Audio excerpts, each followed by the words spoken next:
రామ్ అనే అబ్బాయి జాబ్ ట్రయల్స్లో ఉన్నాడు. ఉదయం సరిగ్గా 7:30. ఆ రోజు ఒక కంపెనీలో మార్నింగ్ వాకిన్ ఇంటర్వ్యూ అని చూసి వెంటనే రెడీ అయిపోయాడు. తెల్లవారుజామునే తన ఫైల్, రెజ్యూమ్ తీసుకుని ఫ్రెండ్తో కలిసి కంపెనీకి బయల్దేరాడు. ఆఫీస్ దగ్గరకు చేరగానే బయట లైన్లో వందల్లో మందిని రామ్ షాకయ్యాడు. ఎవ్వరూ మాట్లాడట్లేదు. అందరి ముఖాలలో టెన్షన్, ఆతృత, భయం.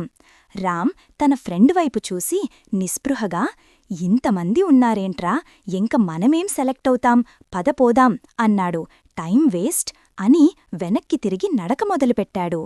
ఆకస్మాత్తుగా తన చేతిలో ఉన్న ఫైల్ జారి కింద పడిపోగా అందులోని పేపర్సన్నీ గాలిలో ఎగిరిపడిపోయాయి. అవి ఎత్తుకోవడానికి అలా వంగుతుంటే పక్కనే ఒక పెద్దాయన కూడా అతని ఫైల్ని అందుకోవడంలో సహాయం చేశాడు. పేపర్లు అందిస్తూనే పెద్దాయన రామ్ ముఖాన్ని ఒకసారి గమనించాడు. అబ్బాయి, ఇంటర్వ్యూ అయిపోయిందా అని అడిగాడు. రామ్ తల అడ్డంగా ఊపుతూ, లేదండి, యాక్చువల్లీ అటెండ్ అవ్వాలనుకున్నా, బట్ ఇంతమంది ఉన్నారు కాబట్టి నాకేమవుతుందిలే అనిపించింది, అందుకే వెళ్లదామన్నాను. పెద్దాయన ఆశ్చర్యంగా, మీ జనరేషన్ పిల్లలు అంత ఇంతేనా అని అన్నాడు. రామ్ అయోమయంగా ఆ వ్యక్తిని చూడగా పెద్దాయన స్వరం కొంచెం కఠినంగా, ఇంతమంది ఉన్నారని వదిలేస్తావా? ఏ పని అయ్యే అవకాశం లేదు అనిపించినా వదిలేస్తున్నారు. అసలు మనం ట్రై చేశామా లేదా అనేదే మ్యాటర్. పరీక్ష రాయకపోతే ఎలా క్వాలిఫై అవుతావ్? ఇంటర్వ్యూ అటెండ్ చెయ్యకపోతే ఎలా సెలెక్ట్ అవుతావ్?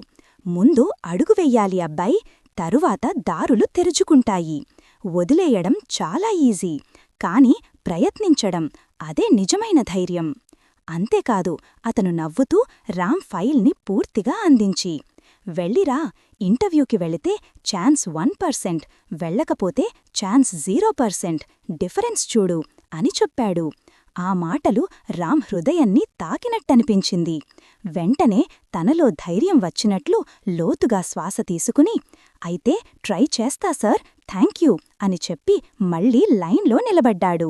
ఈవినింగ్కి మొదట రామ్కి కాల్ వచ్చింది. Ram, you are selected, HR immediate joining చెప్పారు అని. రామ్ ఆశ్చర్యంతో నవ్వి చూస్తే పక్కనే ఆ పెద్దాయన కూడా బయట నుండి చూస్తూ థమ్సప్ చూపించారు. నీవు నీమీద నమ్మకం వదిలేసిన ప్రతిసారీ విజయం నీకు ఒక అడుగు దూరంలోనే ఉండొచ్చు. Just try it.